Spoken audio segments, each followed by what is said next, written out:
भंडारा शहरात निर्वासित तिबेट सरकारचे राष्ट्रपती पेम्पा तशरिंग यांचा बुधवार 30 जुलै रोजी भंडारा येथे स्वागत व मार्गदर्शनाचा कार्यक्रम भारत तिबेट मैत्री संघाच्या वतीने आयोजित करण्यात आला। सर्वप्रथम खतक, शाल व पुष्पगुच्छ देऊन तिबेटी राष्ट्रपतींचा सत्कार करण्यात आला। भंडाऱ्यातील विविध संघटनेतर्फे त्यांचे पुष्पगुच्छ देऊन स्वागत करण्यात आले।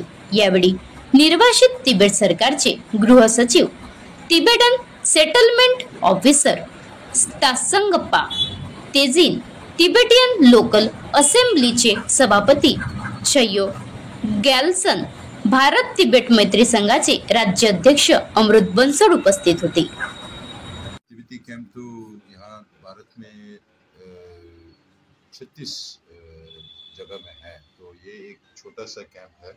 महाराष्ट्र एक बड़ा स्टेट में तिब्बती का एक छोटा सा कैंप है। वहाँ 500-600 से 1000 लोग रहते हैं। सिर्फ दो ही कैंप है और ज़्यादा तिब्बती कर्नाटक में है। हम लोग वहाँ 5 सेटलमेंट्स है। तो हमने अपने लोगों से प्रॉमिस किया था कि 5 साल में हम 2 बार आएंगे। तो ये दूसरी बार ये जा रहा हूँ। यहाँ से दूसरा उड़ीसा में है, मैनपट में है, छत्तीसगढ़ में, तो चक्कर है। आता गाडीवर मोबाईल नंबर नाही तर इमर्जन्सी QR कोड वापरा, जे तुम्हाला अडचणीच्या वेळी साथ देईल।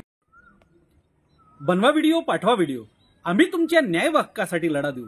ताज्या बातम्या व घडामोडींसाठी पाहत राहा फक्त महाराष्ट्र लाईव्ह न्यूज। आजच आमच्या चॅनलला सबस्क्राईब करा, शेअर करा, कमेंट करा आणि हो, बेल आयकॉन दबायला विसरू नका। जय महाराष्ट्र।